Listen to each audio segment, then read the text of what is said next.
Tonight on ABC News Live Prime, violent tornadoes and raging wildfires.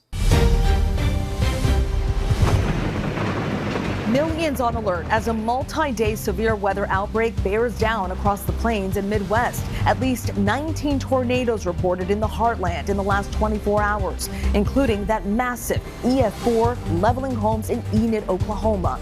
An Air Force base taking a direct hit while fast-moving wildfires rage in the southeast. Morgan Norwood here in Brantley County with a look at the destruction brought on by those storms and fires, plus more on what we know about the death of a firefighter. The war with Iran. I'm Mary Bruce at the White House with the new signs that peace talks to end the war with Iran may resume. The White House announcing that 2 envoys will be dispatched to Pakistan. This as Israel launches a new round of airstrikes in Lebanon. The case of 2 Florida graduate students missing for more than a week. A suspect now in custody after 1 student is found dead. And an urgent search tonight for the one still missing. New details in the case of the U.S. Army Special Forces soldier accused of using insider knowledge to make $400,000 by betting on Polymarket. But what is Polymarket and who benefits from it? We take a closer look. And breaking her silence in an ABC News exclusive. Paige Shiver, the woman at the center of the firing and arrest of Michigan head coach Sherrone Moore, speaking for the first time about their relationship, her pregnancy, and what happened at her home after the university fired Moore. Did you fear for your life? It's an ABC News exclusive. From ABC News World Headquarters in New York, this is Prime with Linsey Davis. Good evening, everyone. I'm Stephanie Ramos in for Linsey Davis. Thank you so much for streaming with us.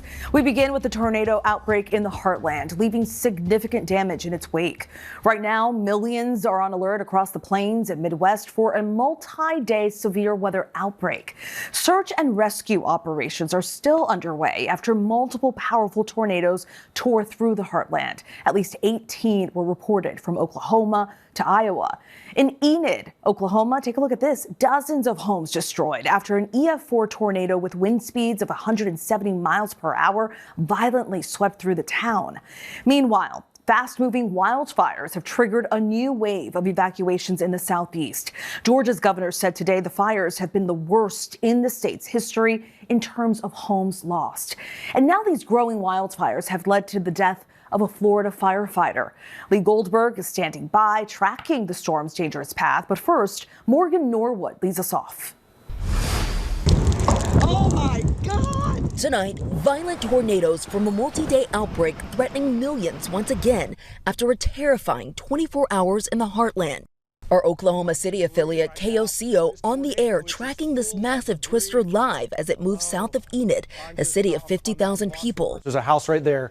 There is a house right there, and I am at a loss for words right now at what I'm seeing on TV right here. This is as bad as it can get. That is insane. This massive stovepipe tornado bearing down on Vance Air Force Base.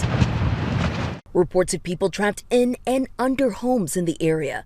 At least 10 people hurt. AccuWeather storm chasers intercepting this powerful tornado in nearby Bremen, Oklahoma. Back in Enid, home after home splintered along the track of the tornado.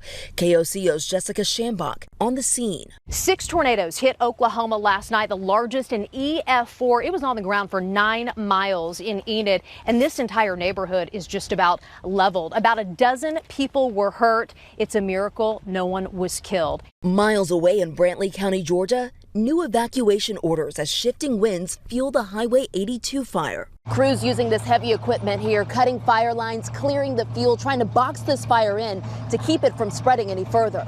Today, officials said the cause of the fire was a spark from a metallic balloon that hit a power line. And outside Jacksonville, Florida, the fire's taking a tragic turn. 59-year-old volunteer firefighter James Kevin Cruz died after a medical emergency while fighting a brush fire. Morgan joins us now from Brantley County, Georgia. Morgan, how serious is the drought condition where you are?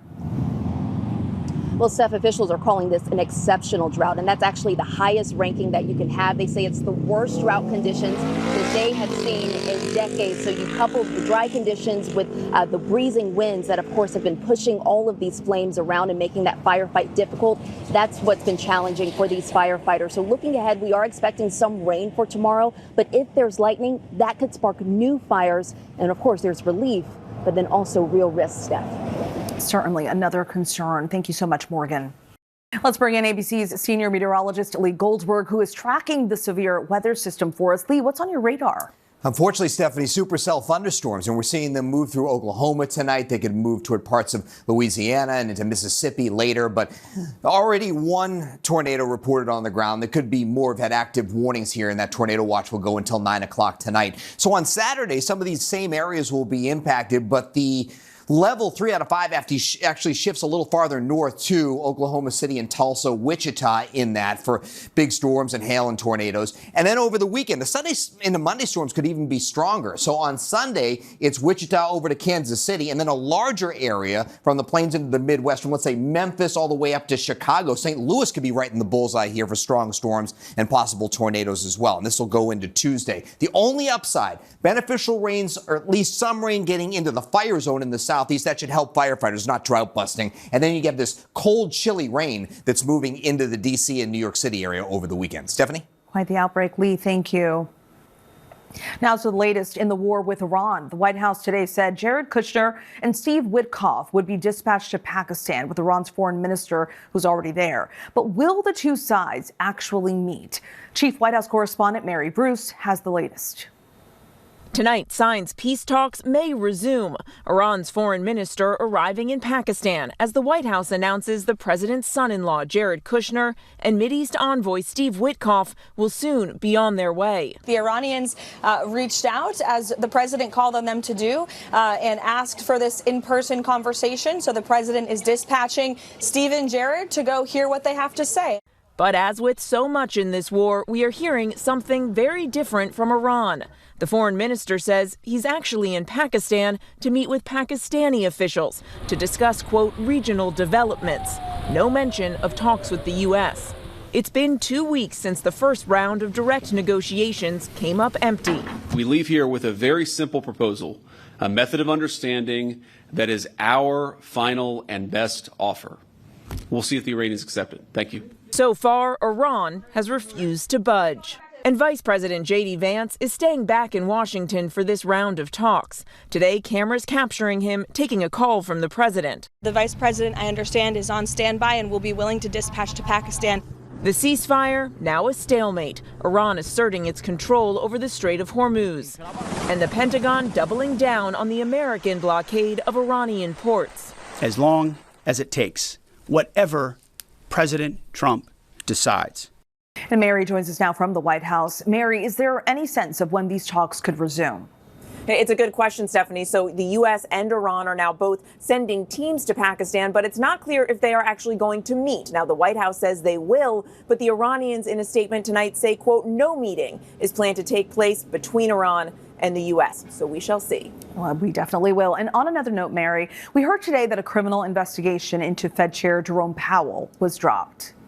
Yeah, it was, Stephanie. And remember, the president has long been at odds with Fed Chairman Jerome Powell. For months, he's been pressuring him to lower interest rates. The Justice Department even launching that criminal investigation into Powell and the cost of building renovations at the Fed. Now, President Trump has already nominated a new Fed chair, Kevin Warsh, but one Republican Senator, Tom Tillis, said that he would not vote for him to be confirmed until the DOJ investigation went away. And Stephanie, tonight, it appears that it has. Mary, thank you. Israel's Prime Minister Benjamin Netanyahu announced on social media today that he has undergone successful treatment for prostate cancer. He said he had surgery for an enlarged prostate in December of 2024. Then, at a follow-up visit 2 months ago, doctors removed an early-stage malignant tumor. Netanyahu said he delayed coming out with the news due to heightened tensions from the war in Iran and to stop their regime from, quote, spreading more false propaganda against Israel. Netanyahu says he is now healthy. An Army Special Forces soldier involved in the mission to overthrow Venezuela's President Nicolas Maduro was in court for the first time today after being accused of using classified information to bet on that operation. Chief Investigative Correspondent Aaron Kotursky with the new details coming in. This is the Army commando who prosecutors say helped plan and execute the top-secret mission to oust Nicolas Maduro from Venezuela and won $400,000 after betting on Polymarket that the raid would succeed. Today, Master Sergeant Gannon Ken Van Dyke shackled as he faced a federal judge in North Carolina after his arrest at Fort Bragg. Prosecutors said while Van Dyke was preparing for the operation, he opened a Polymarket account and traded on Maduro and Venezuela-related contracts on 13 separate occasions, including hours before the raid when he wagered Maduro out by January 31st. Prediction markets are legal platforms taking billions of dollars in bets on real-world events, everything from Taylor Swift's engagement to the war in Iran. Minutes before President Trump announced a temporary ceasefire, traders bet $1 billion oil prices would come down. The president was asked whether he's concerned federal employees are illegally profiting from inside information. The whole world, unfortunately, has become somewhat of a casino. It is what it is. No, I think that I'm not happy with any of that stuff, but they have all these different sites. They have predictive markets. It's a crazy world. The president's eldest son, Don Jr., is an investor in Polymarket, and one of the Trump family's own companies announced last year it would launch its own prediction market. In this case, Stephanie, Polymarket says it flagged the bets on Maduro's ouster and cooperated with the feds. Tonight, the soldier is out on bond, and law enforcement sources tell ABC News federal prosecutors are now investigating other perfectly timed trades on prediction markets. Steph? Aaron, thank you. And to better understand the impact these kinds of betting websites like Polymarket are having, we're joined now by Kate Nibbs. She's a senior writer at Wired. Kate, thank you so much for joining us tonight. There's a lot of talk surrounding the Polymarket right now, especially since this recent arrest. How would you explain what Polymarket is to someone?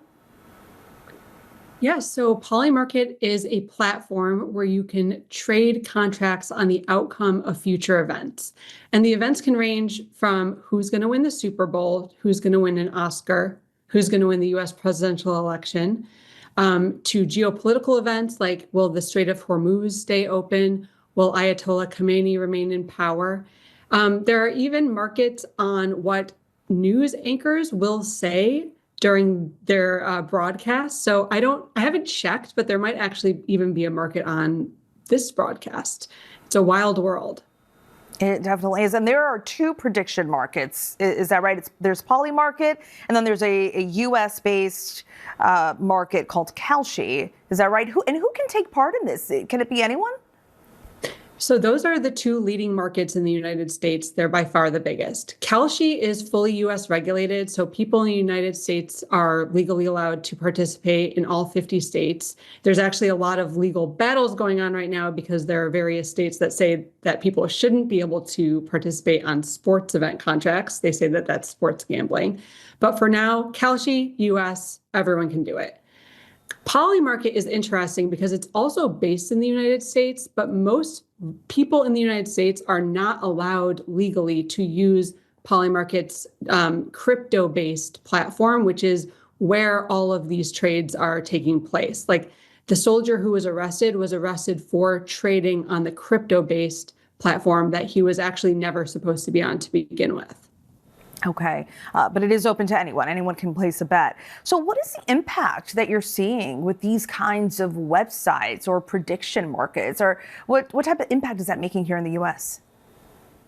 So obviously there's huge kerfuffle over all of the suspected insider trading that's raising a lot of alarm about widespread corruption in the government. Various sports leagues are concerned that allowing wagers on, their games could corrode the integrity of the whole sporting event. It's pretty serious concerns about just what these are doing to public trust. And in addition to those concerns, when it comes to sports events markets, there's just a lot of very reasonable worries that people are going to be losing all their money betting on sports using prediction markets. And as we saw with that soldier, there are legal dangers surrounding these prediction markets. Poly market was banned in the U.S. from 2022 to 2025 and is currently banned, as you mentioned, in some countries. How is it regulated now that it's operating again here in the U.S.? So there's two different versions of poly market. There's a smaller version that is allowed in the United States, and it's invite only, and it is fully regulated by the Commodity Futures Trading Commission, which is the federal agency that regulates all prediction markets. But then the larger poly market, the one that all of these insider trades are taking place on, that is outside of the U.S. jurisdiction. And so the soldier that made the Maduro bets, he was using a virtual private network and disguising where he lived and pretending to live in another country in order to participate on poly market. So there's been a lot of confusion about whether U.S. authorities would actually go after all of the suspicious activity on that offshore version of poly market. Today's arrest shows that actually they will be pursuing people who do insider trading on the offshore version of poly market if they live in the United States. But there has been a lot of confusion about what jurisdiction that falls under. Kate, thank you so much for your time. Really appreciate it. We've learned a lot about poly market. We really needed that. Senior writer with Wired, thank you.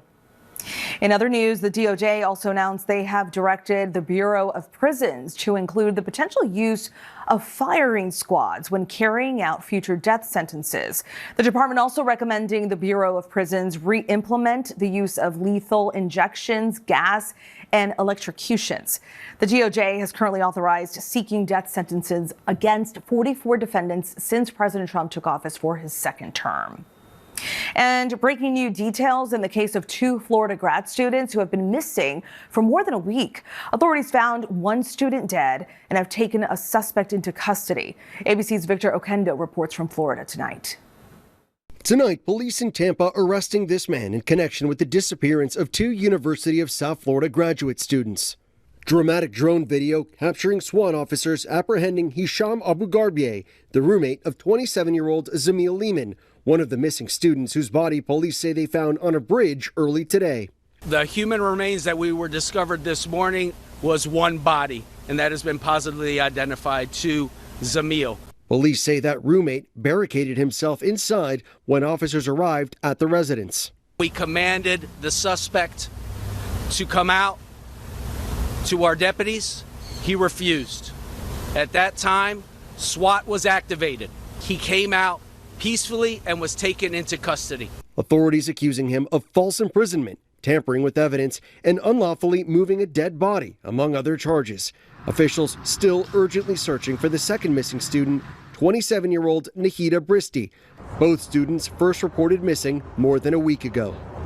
Police say they are investigating a potential motive and awaiting autopsy results on the remains they recovered, which could lead to additional charges. Stephanie? Victor, thank you.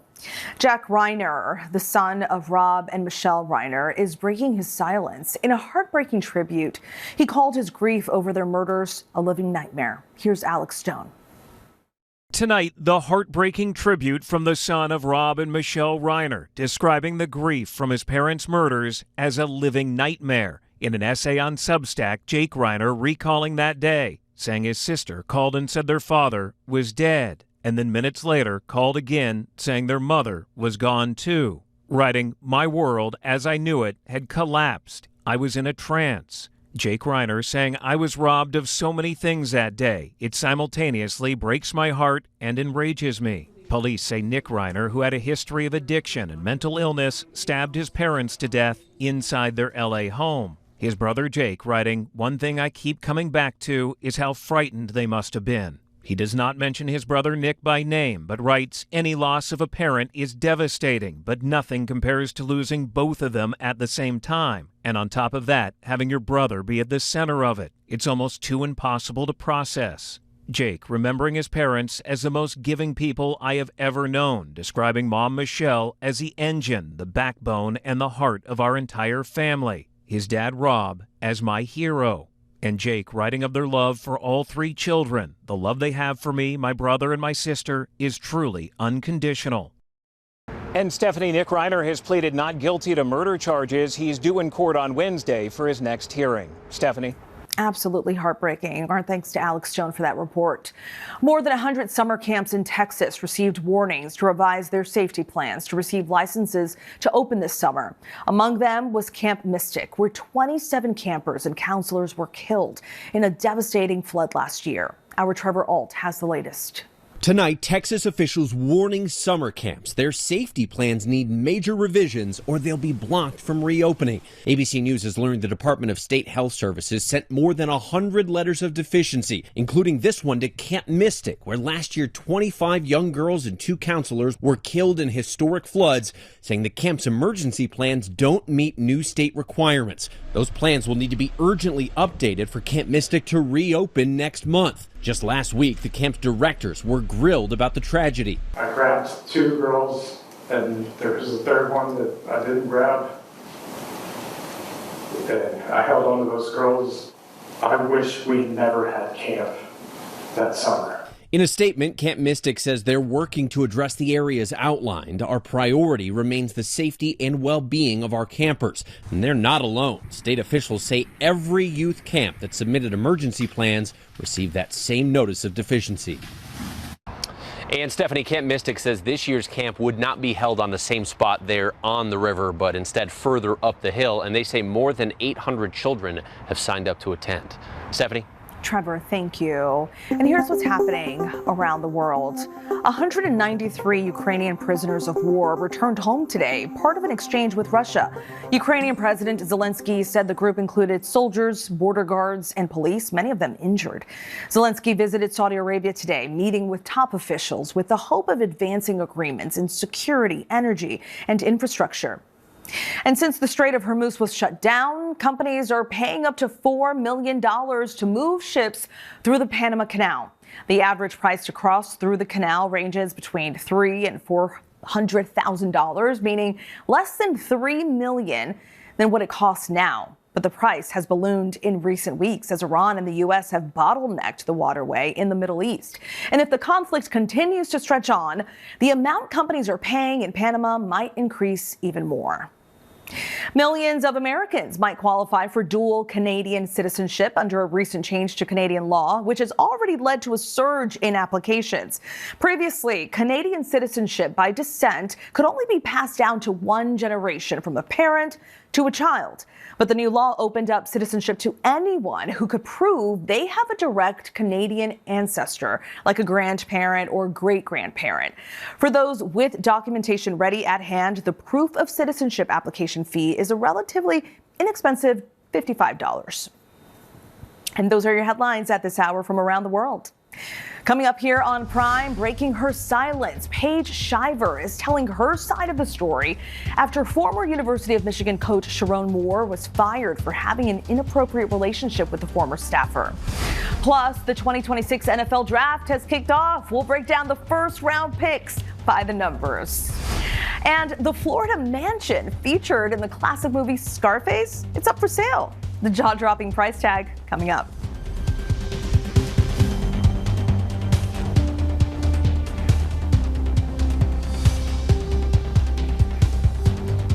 Tonight, Prime anchor Linsey Davis has an exclusive interview with Paige Shiver, the woman at the center of former Michigan football coach Sherrone Moore's firing and arrest. Shiver tells Linsey her relationship with Moore lasted almost 4 years and describes in painstaking detail what she says was an open secret, claiming ultimately that the relationship was marked more by manipulation, harassment, and exploitation than by love. Did you love him? Back then, I did, but obviously looking back at things and really reflecting on what happened, what was happening, that's not love at all. Paige Shiver, now 32, says she was just an intern in 2022 when she and Sherrone Moore, then an offensive coordinator and a married father, started a consensual, intimate relationship. She was asked to be Moore's executive assistant when he was promoted to head coach in 2024. Did you feel pressured to have the relationship in order to have job security? Yes, I did. I mean, he he and other coaches had control over my career, especially him. I mean, he could fire me in a second. People online have suggested that you're a homewrecker, that you knew he was married, that you knew that he was a father of 3 kids, and how can you be a victim and complicit at the same time? How do you respond to those critics? I mean, he was manipulating me from the beginning. He knew my heart. He knew how much I cared about people, and he used it against me. I obviously blame myself for falling into that, allowing myself to believe him, believe the things that he was telling me. But at the end of the day, I mean, he was very good at manipulating, and I just don't think you really understand until you're actually in it. Shiver says her attempts to end the on-again, off-again relationship were often met with what she calls manipulation tactics, including threats of self-harm. You allege that you face years of harassment, manipulation, and exploitation at the hands of Sherrone Moore. How so? Here's a man that had complete control over me. Every time I tried to pull away, he always had a story, always had a way to pull me in and making me feel that I couldn't leave him because he was so miserable without me. What responsibility would you say that you bear? And obviously, I've been thinking about that a lot. And I'm like, I just can't believe I allowed myself to believe a man like, and the amount of times I could have just stopped and really confronted him about a lot of things. But it's just, I know I tried, but I could have tried a little bit more. During their years-long relationship, Shiver learned she was pregnant by Moore. Pregnancy was complicated by Pompe disease, a genetic disorder that weakens muscle strength. Her doctors delivered the heartbreaking news. Multiple doctors and experts told me that it wouldn't be right or healthy for me to keep the baby. Did you want to? Yeah. So how did Sherrone respond? He said, you had to do what's right for your body. On December 10th of last year, she decided to report the truth about their affair to the university. They said, you know, we're really sorry about everything that you went through, and we're here to protect you and to help you through all of this. The university fired Moore after that conversation. Shiver says less than an hour later, he appeared at her apartment. All of a sudden, I hear footsteps, and they're getting closer and louder, and I'm like, crap. And so I run to my door to try to lock it. He barges in, and he's standing like this close to me. And he said, you ruined my life. Why would you do this to me? And then I start backing up, and he starts following me. Did you fear for your life? Oh my gosh, yes. I mean, he's 6'4", and he comes in with his hood up, looking down at me, saying I ruined his life, crying. And it's like, and then starts coming at me, and I tell him to leave, that he's not supposed to be here. He's not listening to me. And then he starts grabbing, butter knives, and then starts coming at me. So you call your lawyer, and then he leaves on his own at that So I had her on speaker, and once he heard her on speaker, he turns the knives and starts backing up, and he said, I'm going to kill myself now, and you're gonna watch. And then he's in the doorway, and he pretends to stab his neck, and then he then takes them away and then throws them on my counter and then walks away. And then I ran to the door and locked it really fast. Did you ever talk to him again since that moment? He texted me saying, my blood is on your hands and I hate you. You had no right to do what you did. A judge sentenced Moore to 18 months probation for misdemeanor counts of trespassing and malicious use of a phone. A plea deal allowed for the dismissal of more serious charges, including home invasion. You think he should have gone to jail? Yes. I think he should have gotten more punishment for what he did. In a statement, Sherrone Moore's attorney tells us Sherrone Moore has closed this chapter. Shiver claims some of her former colleagues, including those in leadership, were aware of the affair. They knew the things that he was doing to me, and no one did anything about it. It's because they cared more about winning football games, not having another scandal, and trying to protect the head coach. And that's how it's always been. Did anyone ever suggest to you, hey, go comfort Sherrone, or he needs you, Paige, or? Yeah, all the time. I still remember vividly a senior coach telling me, hey, like, go give him a hug. Like, go give him a hug. And I remember shaking my head like, no. Like, no one cared about my feelings. They wanted to use me to help him so they could get through the season. Do you feel that the university had a moral obligation to come to you sooner? Yes. He controlled everything that was going on in my life, and they didn't do anything about it. In a statement, the University of Michigan says it acted promptly to terminate Moore upon learning about the relationship, and that it is committed to ensuring a professional and respectful workplace for all members of its community. I'm at school. Shiver says she's sharing her story in the hopes of helping other women. I just want, other women that are going through this to know that this doesn't need to happen. It doesn't need to go this far. Such a difficult situation for all of those involved. Our thanks to Linsey for that conversation. Coming up here on Prime, for those who miss finding toys in their cereal boxes, you'll soon be able to revisit those days again. And the incredible winning streak happening on Jeopardy right now. How close are we to a record, though? That's coming up.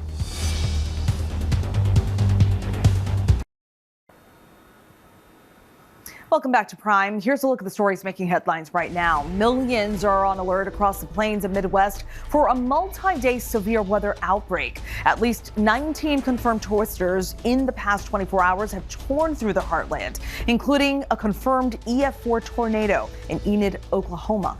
Dozens of homes were turned to rubble. Texas officials have flagged nearly 24 deficiencies in Camp Mystic's emergency plans after those catastrophic floods killed 25 young girls and 2 counselors last year. Regulators warned Camp Mystic and more than 100 other summer camps that their safety plans need major revisions or they'll be blocked from reopening. In a statement, Camp Mystic said they are working closely with officials to address the areas outlined. New research reveals suicides among young adults have dropped 11% since the 988 suicide prevention hotline launched in 2022. Since then, there have been more than 4,300 fewer suicides of people aged 15 to 34 in a 2-year period compared to previous trends.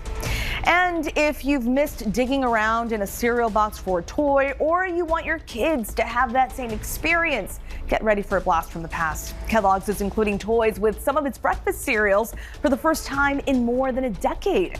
In celebration of the upcoming Toy Story 5 movie coming out this summer, a limited number of boxes will have toys shaped like the characters from the Disney and Pixar film.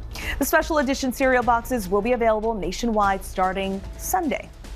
And coming up here on Prime, round 1 of the NFL draft is in the books. We'll break down the top picks by the numbers. And the audio leak surrounding a popular reality show that is rocking the Bravo universe. With the first pick in the 2026 NFL Draft, the Las Vegas Raiders select Fernando Mendoza, quarterback, Indiana.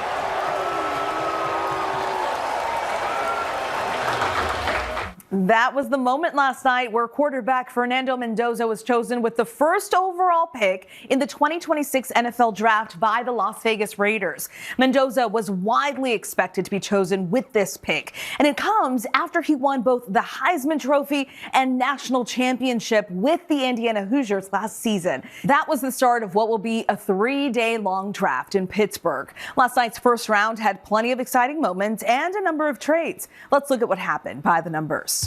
32 players were drafted in the first round last night. The first was not a surprise. For the 8th time in 9 drafts, a quarterback was taken first overall, with Indiana QB Fernando Mendoza chosen by the Las Vegas Raiders, as you just saw. Mendoza is the third player in the common draft era to win a Heisman Trophy and national title, and be the first overall pick in the subsequent draft, all in the same season. After that, Ohio State led all schools with 4 players drafted, all within the first 11 picks, and 7 offensive tackles were chosen, the most of any position. But we also saw a lot of picks get traded. 8 deals were made last night alone, and that's on top of trades made before the draft. As a result, some teams had multiple first-round picks. The New York Jets alone had 3, the most of any team. This also means 8 teams, a quarter of the league, did not have a pick last night.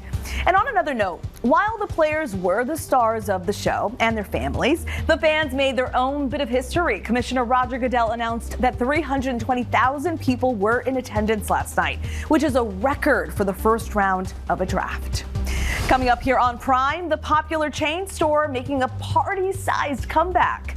And actress, singer, and songwriter Laura Marano takes us behind the scenes of Original Sound, a new drama hitting theaters this weekend.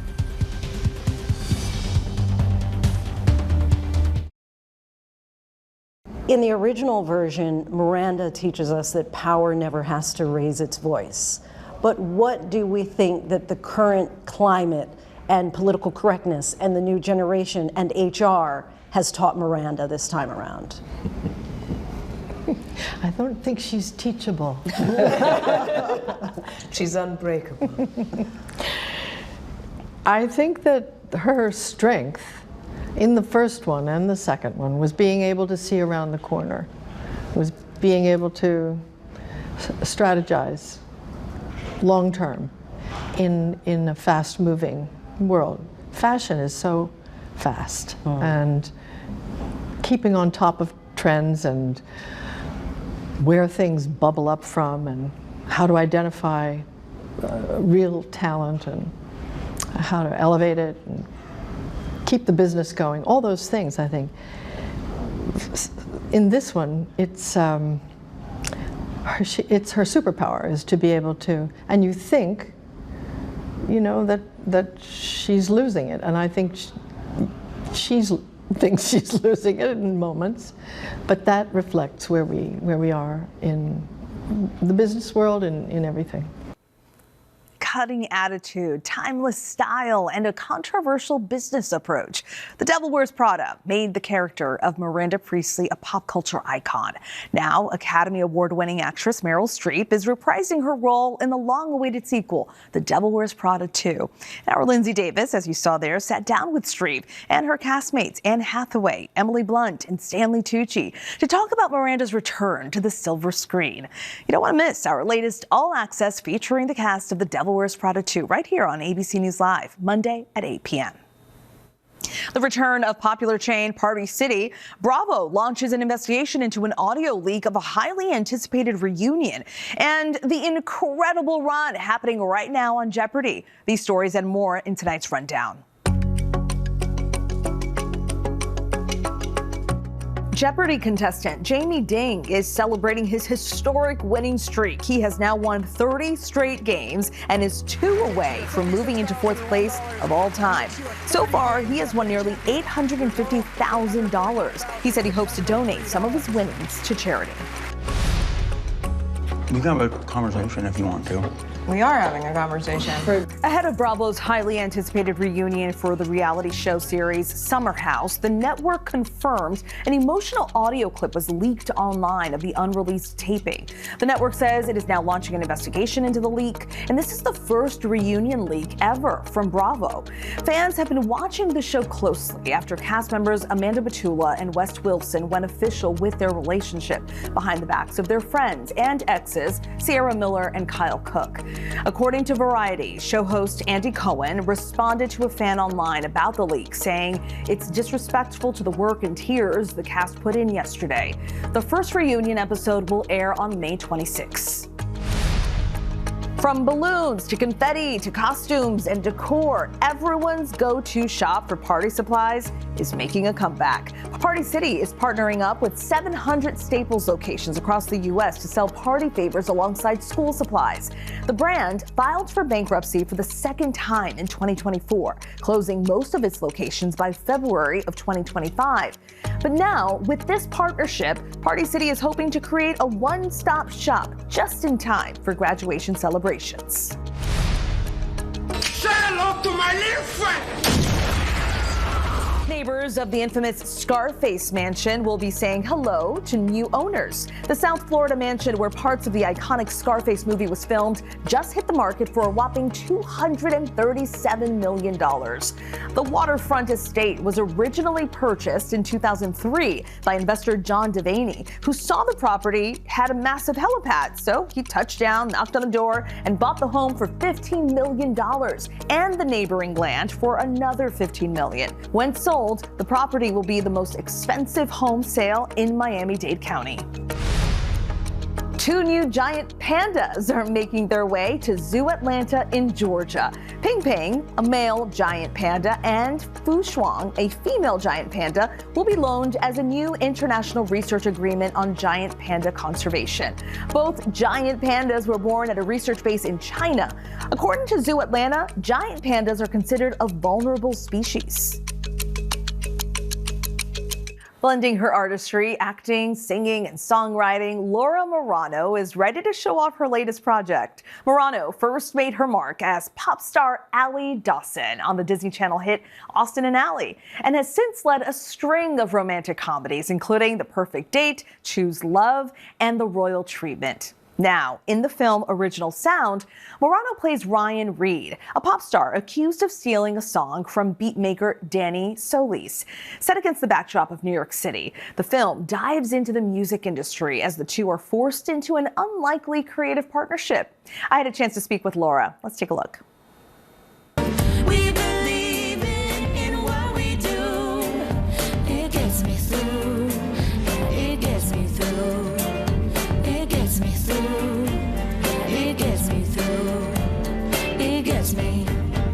Through. Oh my God, that's it. That is it. Yep.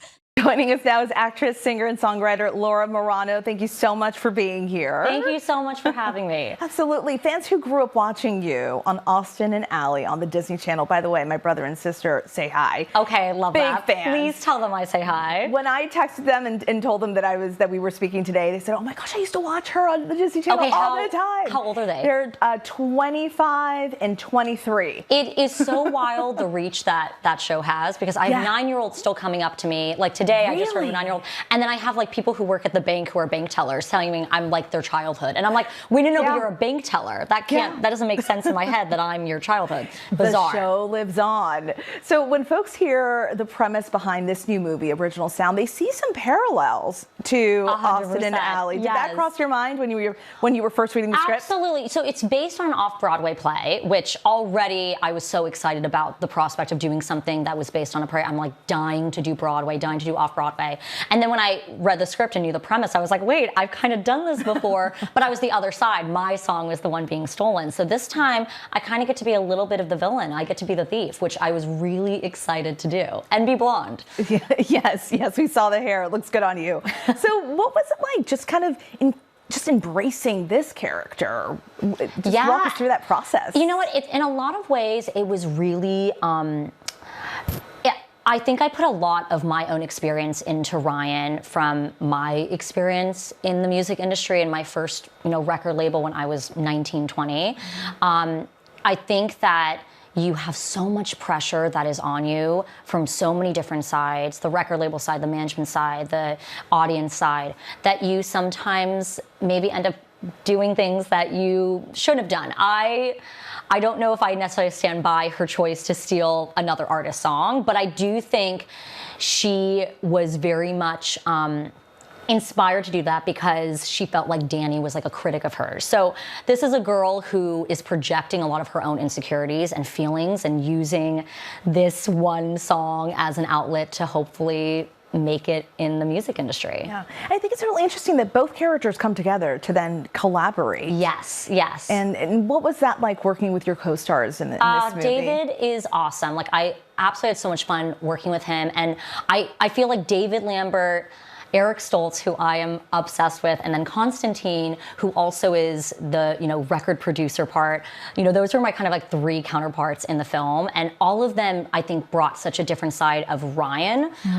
Working with David was really fun on the creative side because he's so creative. He's like a really talented piano player, so that part was really fun. Eric and I think, really understood each other from like an acting dynamic of we always loved to rehearse. We were rehearsing on our weekends, and Constantine, him and I really like bonded over our experience in the record industry and music industry, and was just, he's so lovely. So all of it was really, really fun to collaborate. Yeah, and you taped here in New York City, yes, is that right? What was that like? How did the setting influence the storyline? So much fun. Yeah. Oh my God. Well, I have family here. I have family in the Bronx who I absolutely love and adore. And then we filmed the movie in Brooklyn / like Bushwick area, like deep Bushwick. All right. So I had never spent that like extended period of time in New York before, and it was the fall. And I was blonde, and I was just like, at one point I was like, I remember walking and I had a dress and it was like blowing in the wind, and I'm like, do I move here? Maybe I move here. It's such an inspiring city, and I think for this story in particular, it was the best possible location to film it in. Yeah, and you also co-wrote music for the film. Yes. What was that process like? What was the challenge of creating songs that serve both the story and the character? Oh, it was so interesting because I collaborated with our music producers, Eric and Glenn, and the music itself is a character in this movie. And so to your point, I had to really be in like the mode of Ryan and what she wanted to say and what she wanted to write, both sonically, lyrically, all of the above. It was really, really fun to kind of like put that hat on in terms of like, I'm not just writing for me, Laura Marano, I'm writing for a character in this particular situation she's in. So you're not making the same choices that you would as an artist, if that makes sense. Laura Marano, thank you so much for stopping by. Original Sound hits theaters beginning April 24th, and its soundtrack is available to stream now. And that is our show for this hour. I'm Stephanie Ramos. Stay tuned to ABC News Live for more context and analysis of the day's top stories. Thank you for streaming with us.